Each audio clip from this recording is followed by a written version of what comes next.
A vital element in keeping the peace is our military establishment. Our arms must be mighty, ready for instant action, so that no potential aggressor may be tempted to risk his own destruction. Our military organization today bears little relation to that known of any of my predecessors in peacetime, or indeed by the fighting men of World War II or Korea. Until the latest of our world conflicts, the United States had no armaments industry. American makers of plowshares could, with time and as required, make swords as well. But we can no longer risk emergency improvisation of national defense. We have been compelled to create a permanent armaments industry of vast proportions. Added to this, 3.5 million men and women are directly engaged in the defense establishment. We annually spend on military security alone more than the net income of all United States corporations. Now, this conjunction of an immense military establishment and a large arms industry is new in the American experience. The total influence, economic, political, even spiritual, is felt in every city, every state house, every office of the federal government. We recognize the imperative need for this development, yet we must not fail to comprehend its grave implications. Our toil, resources, and livelihood are all involved. So is the very structure of our society. In the councils of government, we must guard against the acquisition of unwarranted influence, whether sought or unsought, by the military-industrial complex. The potential for the disastrous rise of misplaced power exists and will persist. We must never let the weight of this combination endanger our liberties or democratic processes. We should take nothing for granted. Only an alert and knowledgeable citizenry can compel the proper meshing of the huge industrial and military machinery of defense with our peaceful methods and goals, so that security and liberty may prosper together. Well, there you have it, guys. A message from our president. Eisenhower left office in 1961. And who took over the White House? Does anyone know? Let me see it in the comments here. Welcome, everybody. How are you doing? First person to tell me who took over the White House in 61 after Eisenhower left without looking it up. Don't look it up. Whoever knows.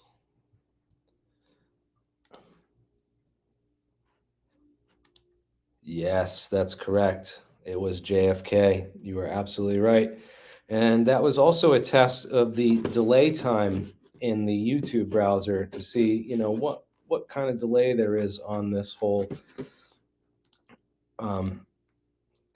there's about at least a 5-second delay, if not longer, in what my stream is broadcasting to what you're actually getting out there. So I've noticed a couple weird things on YouTube, and excuse me. And one of the things that I've noticed is that I don't see certain comments. There's certain keywords. If I start talking about in-depth stuff or name contractors or certain intel, those comments just don't show up in the live chats.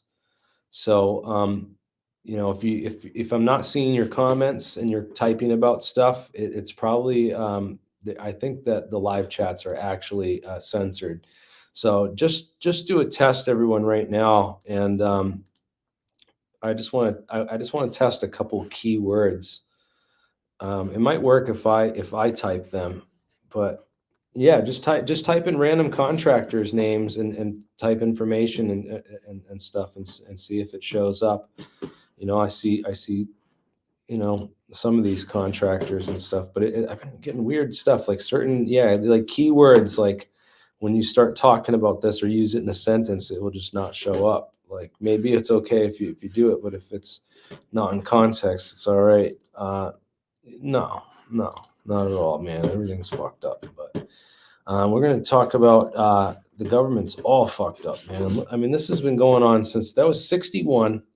Then you got to think like 25, 30 years later was Iran-Contra. And this is what the government had to say. A shadowy government with its own Air Force, its own Navy, its own fundraising mechanism, and the ability to pursue its own ideas of the national interest, free from all checks and balances, and free from the law itself. That's right. Free from the law itself.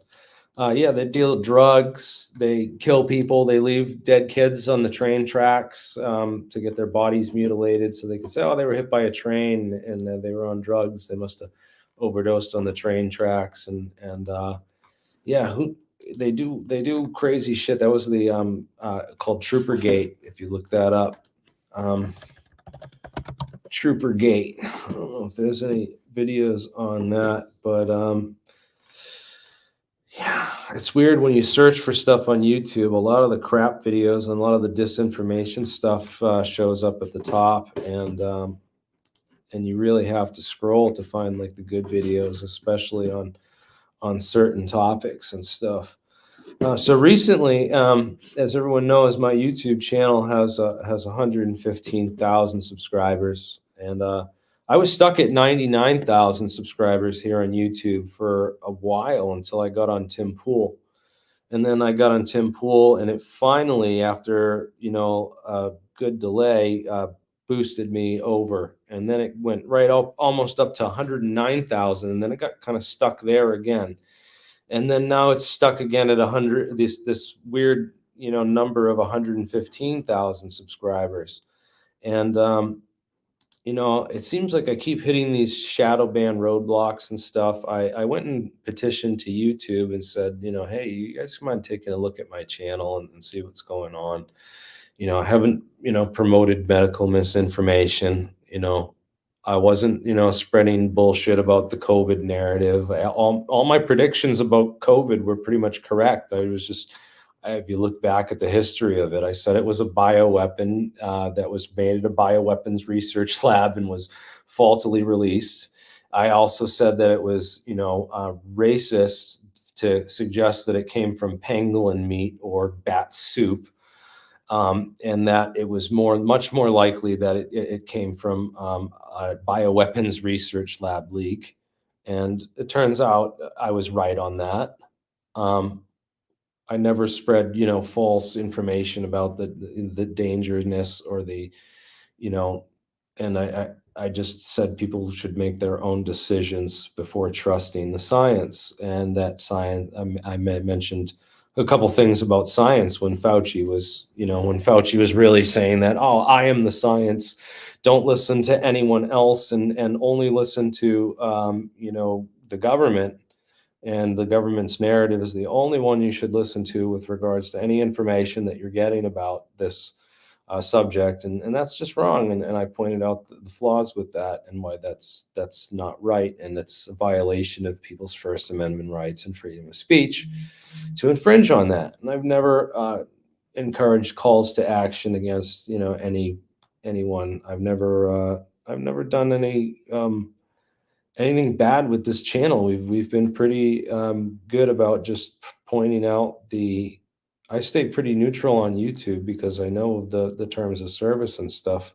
We went off today on Twitter X earlier, and it got shut down. The whole stream, just my phone, the X just shut down and stopped working. I don't know what happened to it, but it was pretty crazy, the things that have gone on. And like, why isn't YouTube giving me my 100,000 plaque? And why are they needing? It's been like 3 days now that they've been supposedly looking into my channel to see if there's some kind of hold or anything going on with it. And aside from one stream I did a couple months ago where I was trying to show Disney videos being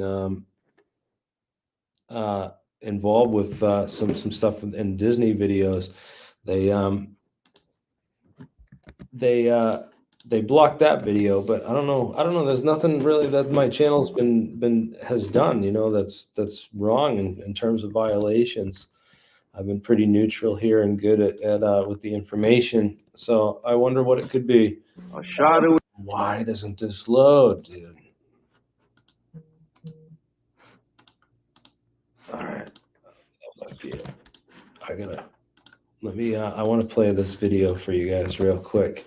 This was from yesterday, Saturday. We had David Perez on with the first verifiable scientific lab evidence of a warp drive being created in the laboratory. So I just wanted to reshare this this data and this experiment with everyone. This is pretty significant stuff. He shows how to do it with the fractal crystals printed on these sheets, and these things are pretty easy for anyone to replicate and do themselves. So I just wanted to play this quick clip for everybody. We have 170 amp hour batteries, and we run our tests and whatnot, but everything's been run, like I mentioned, it's all run on battery power. So we've been preparing to go to space for some time in that type of environment. And plus our equipment is fairly lightweight, as linear amps can be reduced and lightened up. But the picture that you're seeing here in the lower left, there's the actual throttle. We have different modes. It can be computerized. It can be manually done. I run everything in a manual mode. There's a clock up there, which is the clock from the photo lab, and it calibrates everything for us as far as we run all of our experiments over the same type of pattern, timing patterns. So the data that we get out, we can make comparisons from the different model types that we're testing at any given time. We do have software that can engage the engine as well. We're developing some newer software. It's got this ring. It had this ring throughout the whole thing. That background noise, which was kind of irritating. I wish we could go back and get rid of it. But that was very significant because these fractal crystals maximize the dispersion and the randomness of the electromagnetic field. And if that's according to Todd Desiato's model of gravity, that's essentially what creates it. If you read his papers, Todd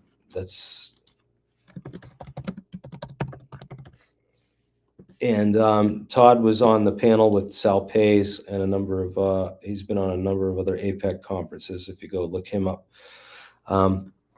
So we've got he worked with Hal Puthoff and a number of these other dudes. So we've got some of the top scientists already recruited onto the team.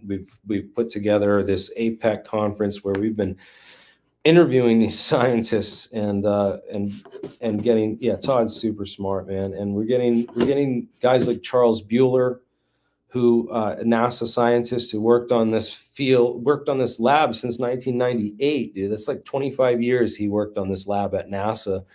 And Charles Bueller, came on APEC on Saturday and gave this absolutely mind-blowing presentation. He talks about, the Feynman disk. He talks about the asymmetric capacitors, these, sharp tube thrusters, the theory behind all this stuff, man. He's got electrostatic pressure forces, these rotators, like a whole bunch of research that was done at NASA for 2.5 decades. He even gets into some of the Bob Lazar stuff, Bob Lazar talks about M drive. He talks about Woodward's thruster, with the Woodward effect, the Mach effect thruster. They did all these experiments at NASA, man, and these guys who worked on this stuff are like, they're like, dude, NASA won't talk about this, and there's no outlet for it. And man, they see APEC and what we're doing here with disclosure and the scientists that are coming forward already, and it's great that they're jumping on board and sharing this immense, incredible knowledge with the community. and giving us the opportunity to, you know, dive in, ask questions, and then also have this recorded in public so that anyone out there can go back and review this and watch this again. This was like the best Christmas present I got this year. And, you know, I think we're done, and we need to let a lot of people work on this stuff for a while. You know, I'm going to do some interviews. Dynamics.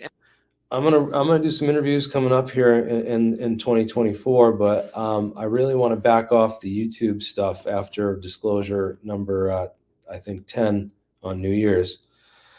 This one's going to be a short one tonight, but yeah, total disclosure needs to happen, man. Catastrophic disclosure has happened, I believe, already. If these fractal antenna crystals, which, by the way, if you go to my channel and you look up you got to look up the old videos. I don't know if you find this video. Look up the last Cohen, yeah, Cohen, and watch this video from 9 years ago, right?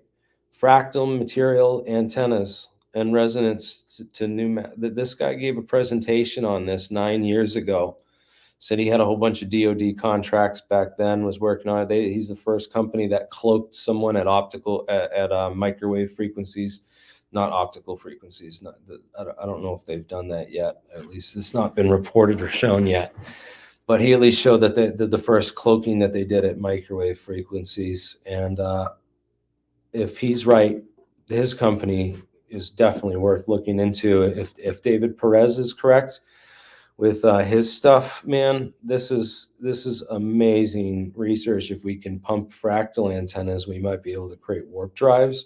And if you follow, if you use some of maybe Nathan Cohen's advanced fractal designs in conjunction with the pumping methods that were shown by David Perez in his presentation, then it might be possible for, you know, people out there you could 3D print or print your own fractals and do these experiments at home and perhaps build warp drives or build better warp drives than what we've been able to build. So that would be amazing. Yeah, you can't really show invisibility. But yeah, this is amazing stuff if the fractal crystals indeed are able to generate warp fields like David Perez says. And definitely go check out that last APEC from last Saturday. The first two presentations were dynamite. I mean, absolutely phenomenal. It's worth the 4 hours to sit and listen to those, and share it with your physics professors. Before that, we had John Greenier on. We had just an epic year, man.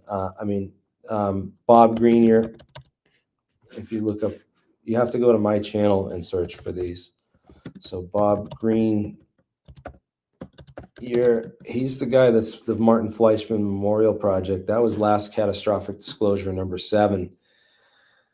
That was a lot of fun, and I learned a lot about these toroidal fractal structures. So the universe is toroidal. It's a toroidal fractal, and if you build coils based on this fractal structure, then they seem to have some really interesting effects on the quantum vacuum and stuff, and opening up these 3-dimensional systems. So in the geometry of the universe, there's this very interesting structures that arise. You know, there's regular convex polyhedra, and there's only 5 of them that are called the Platonic solids that, you know, you can create in 3 dimensions.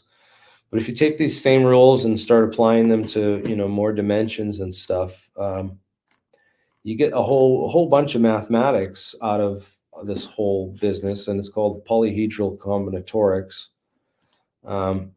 You know, there's a whole giant field of math involved. You can learn about Schleife symbols, Coxeter-Dinkin diagrams. Those are the things that Goodwill Hunting was writing on the board and solving in the movie about the genius who mops the floors at MIT.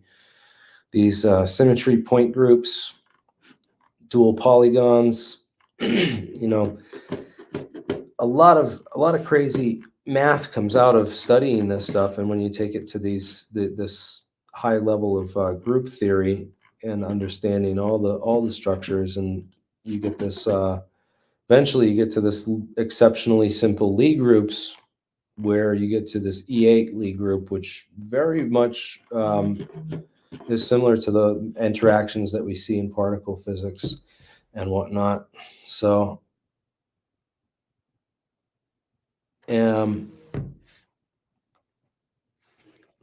anyways, this is where it all needs to lead, and this is where all the science needs to go. And we've got guys like David Chester, who's come on, who's absolutely exceptional with this type of math and showing this stuff. And, you know, guys like Charles Bueller, and I just am amazed to be part of this community and help bring all this information out to the public. And it's kind of like drinking from the fire hose. So guys, get amped up for 2024, and I'll see you guys tomorrow night for another episode. I'm just not feeling it tonight. Everything's being all screwed up by the planetary alignments, and just I got shut down on my stream earlier. I'm digging into this whole thing with Ryan Bledsoe and the scientists that he looked at. This thing comes from a 1979 NASA UFO propulsion paper. We talked about that in some of the last streams. Guys, you got to go watch the last couple of nights of streams. I really can't restate the information. If you got to go back and catch up. I'll get back with you tomorrow. I'll have a good night. I got to recharge, man.